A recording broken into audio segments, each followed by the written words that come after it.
Abby Schulman wore a pink dress the color of tulip tree blossoms and let her blonde hair fall in long, loose curls around her face. In front of the hydrangea bush in her parents' yard, she looked bright and posed, her boyfriend's arm wrapped around her waist, her long torso leaning into his, but careful not to crush the roses in her corsage. Later, in the last picture, the one they always show us, the photographer has missed his moment and she has just stopped smiling.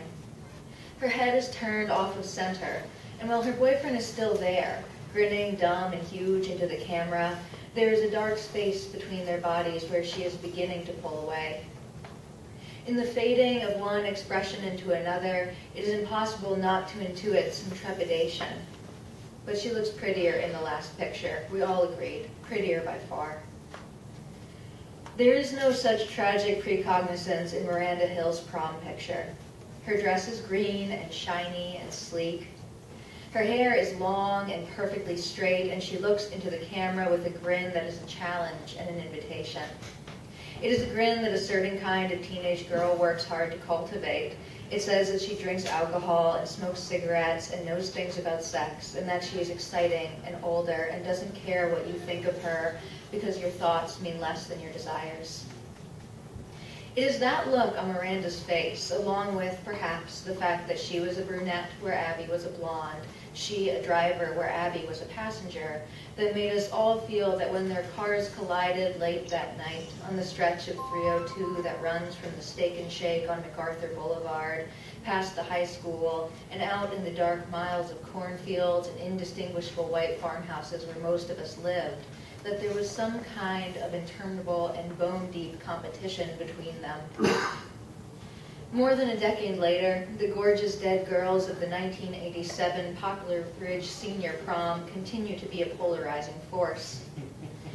Their pictures were shown in a school-wide assembly every April, along with those of lesser deities Victoria Milton, class of '65, my mother's age, even if she is forever 17, and Carly Bald, 92, mousy and underdressed, hit by a drunk driver 3 days before the dance.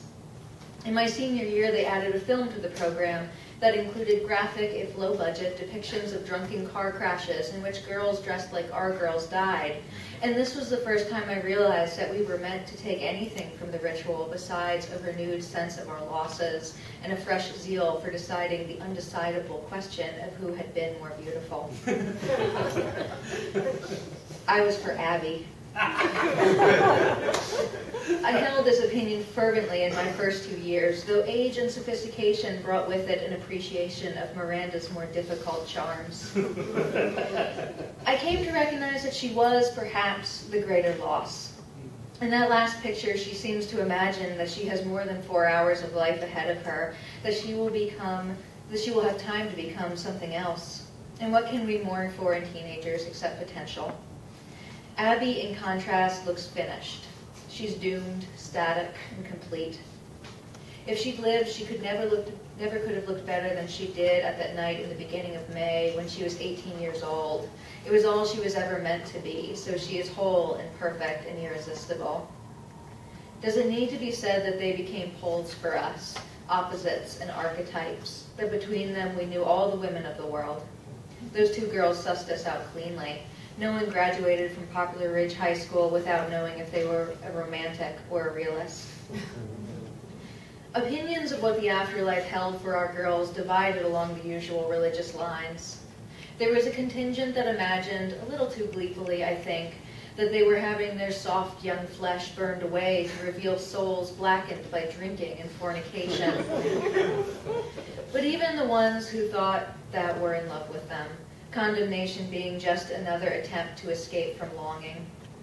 When their pictures were shown in the school gymnasium, the talk always centered on peace and angels and inevitable reunions, though I heard the serious students straining to only whisper that it wasn't so, that dead was dead and they were gone, and that was what made it all really so bad. For my own part, I just worried that they'd be lonely. Heaven is full of old people and babies, and doesn't offer much for teenage girls. I imagine them, listless and awkward in their wrinkling gowns, stuck with each other, and no one else dressed up. When I moved out of Poplar Ridge, my own prom having passed without tragedy or remark, I discovered that perhaps our girls were not as fearless as we thought them. When I mentioned them to friends, when we spoke of the places we were from, they would laugh. The laughter was not cruel, it was sympathetic, understanding, but it is the laugh we laugh at cliches and simplifications, even the true ones. I learned that every little town has its own lost girls, its prom girls, and mine were not different, were not special. But at least they were not alone. Now I like to think that there's a special room in heaven full of all of them, where the lights are always kept dim, and the music is not so loud that you can't talk, but not so quiet that you can't dance. No one is wearing the same color dress, and they look like some exotic aviary, flitting in and out of chairs to the refreshment table and back to the dance floor, giggling and giddy from a bottle's worth of something slipped into the punch. I suppose there must be boys in prom heaven. They aren't immune to youthful hubris and slick spring roads, but in my vision they haven't arrived yet, and the girls are left to themselves.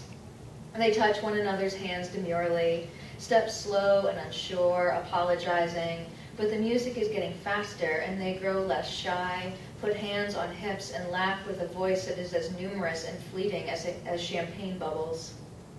Carly Bald and Victoria Milton are hand in hand, giggling and swaying to a slow song, glancing towards the center of the floor, where Abby Schulman, dressed in pink, and Miranda Hill, dressed in green, have almost decided to dance.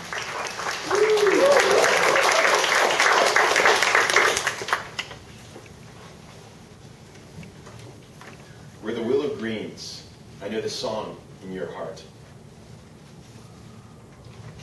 Green, something in the way she wooed me.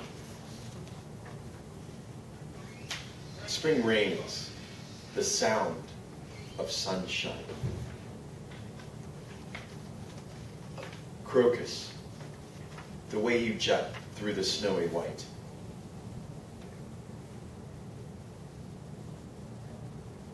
No locus of words ever tumbled so sweetly. Yellow chamomile. My shadow reflects on tomorrow's yesterday. Fallen rose petals. To hold this secret, I would forsake every gift, scent of baby's breath.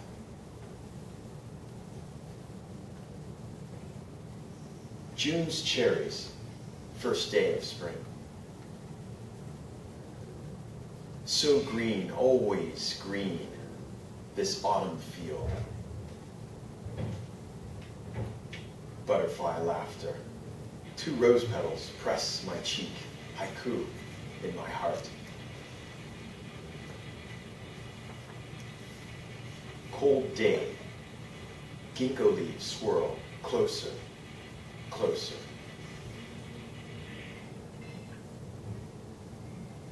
Beneath the white stone that rests atop the green moss, a crisp red oak leaf.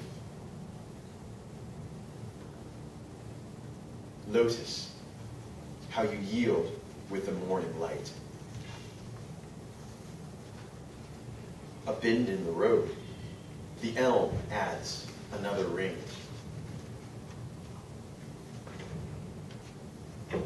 Once upon a time we shared the same heart. I send the white roses. Down at the crossroads, a beautiful tree has grown from the neighbor's stump.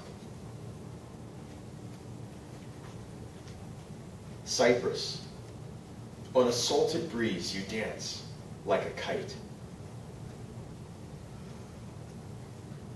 Hunting sea glass, her smile tastes of salted kelp. Wild orchids, the prescience of shadows uplifts me.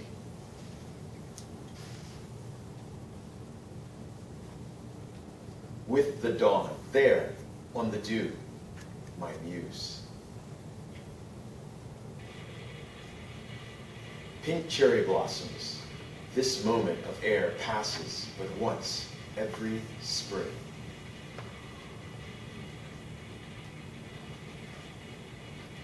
How the bumblebee knows the name of spring's flowers, the scent of jasmine.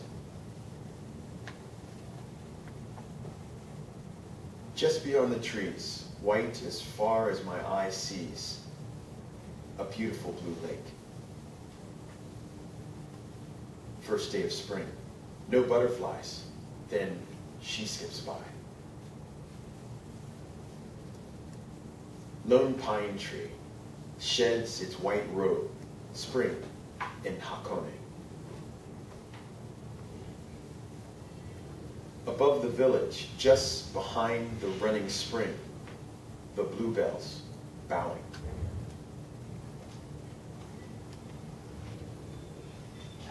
Morning fill my nose, sun crisp linen, warm goose down, lilacs